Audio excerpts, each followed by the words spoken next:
uPilato jika-jikana nale meko kaYesu amangelelweyo. Sitsholo kule nkundla yokugqibela sele siliqela. Nkosi. Kodwa sona sikhulu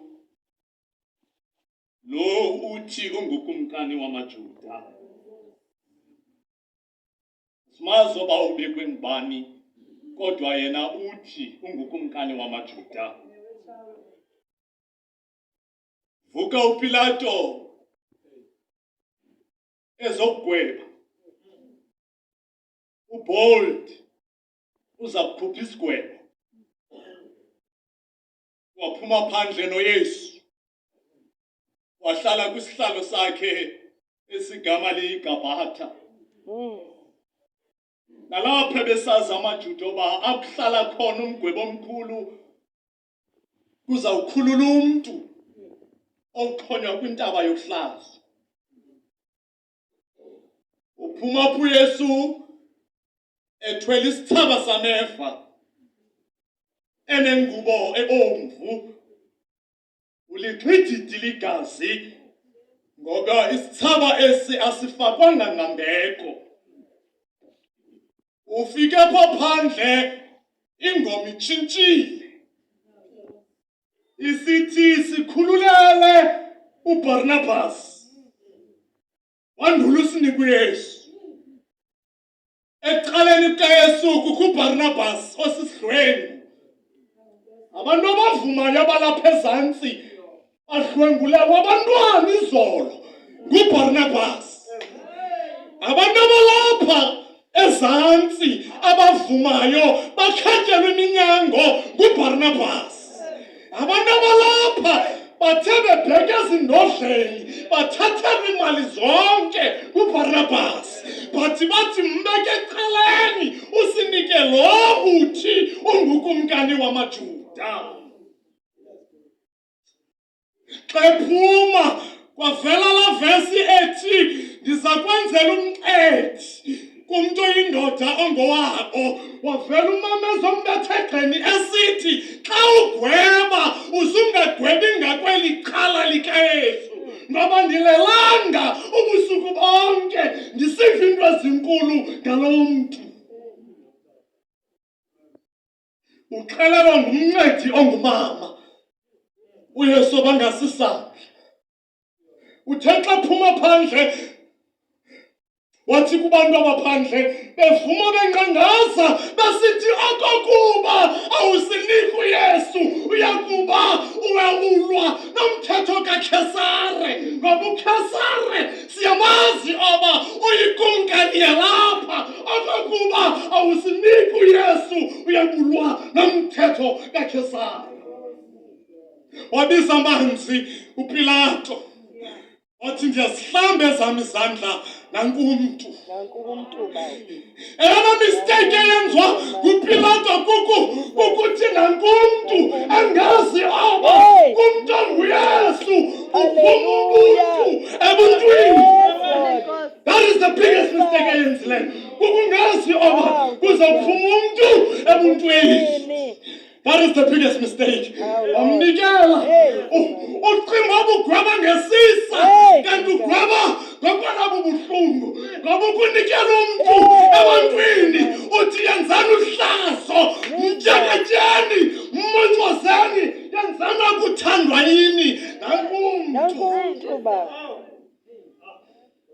Wanikela ngayo uYesu njengomntu. Kwathiwa makahambe obulawa kwintaba yokhakhayi.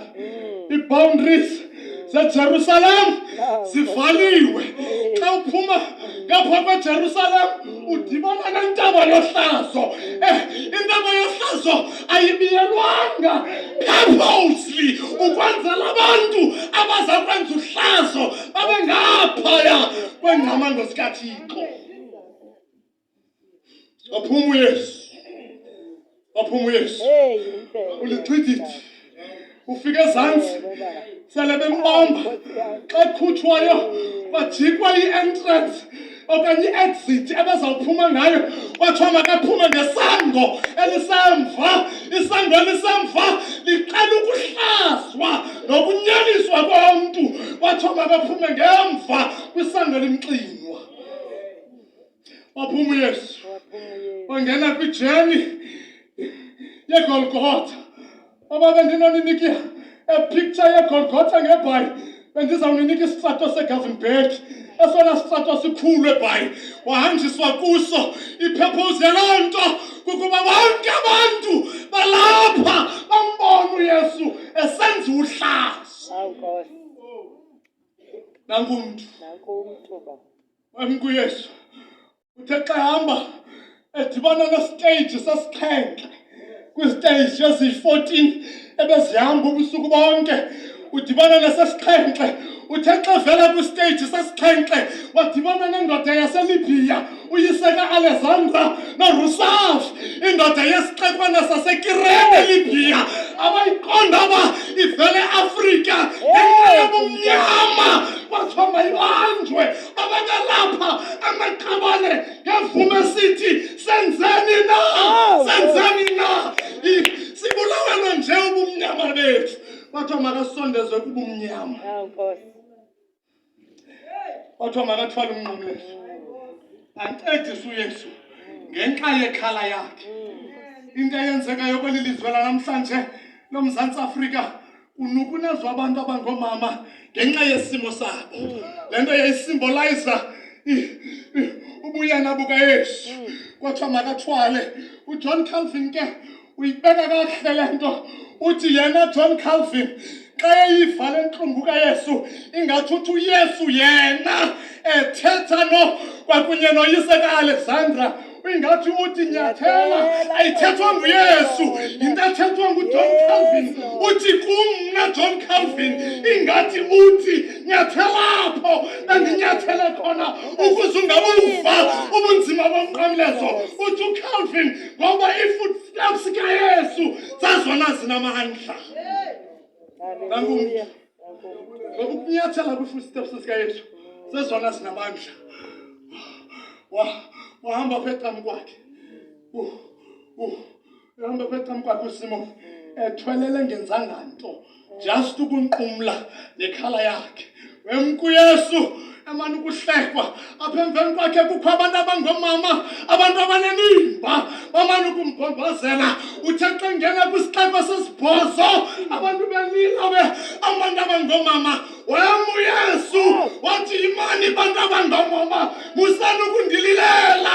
Lilelani nina nabantwana benu abazawuthi kwilizwe loMzantsi Afrika badlwengulwe, kwilizwe loMzantsi Afrika babulawe. Lilelani nibona. Sanulilela mna ngoba olwam usisi luzawuhlangulwa ekhaya. Nanku umntu. Obungajonga ilizwe lanamhlanje. Izolo besithandaza eBhayi, sithandazela ukubulawa. UYesu ebesithi kubantu abanemimba abangoomama, musani ukulilela mna ngoba le imeko yenzeka kum isayimeko encinane kunemeko ezakwenzela kuni. Wavela umbhalele esithi xa kunje kumthomanzi abekela phi omileyo, ngoba utyakatywa selumanzi. Omileyo yena ngophuka kwangelo xesha. Nanku umntu wavela uYesu, wavela kumthi kwisixeko saseGologotha, apho kuthiwa sisixeko sokhakhayi. Intaba yayithi xa uyijonga kwayishape yayo le yishape yentloko. Wavela kuyo kwelaa cala ngena kulo kumindoda ezawuba yi-hero of the day. Xa bengena iphethe intshuntsha kwamane utshintshwa ingoma, sikiphiyo mbethelele, ngoba uzawuba yi-hero of the day. Kwabantu abenza ububi kuba bezawuba si-hero of the day. Akanalisizi lokubulala umntu ngoba uzawuqhwatyelwa izandla ngomso kuthiwa yindoda lena. Kukho abantu abahlukumeza abantu kunamhlanje kuba bezawuqhwatyelwa izandla kuthiwa yindoda le. Angena uYesu.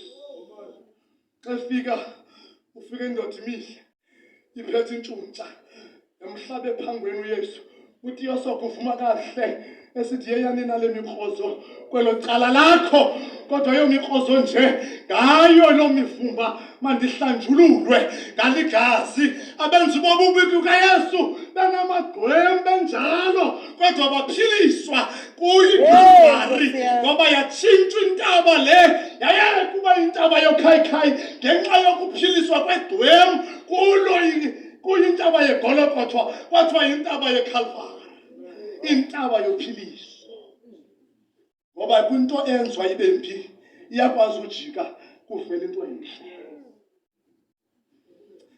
ambethelele uYesu amxhoma ngoKristu Nkosi yethu amen.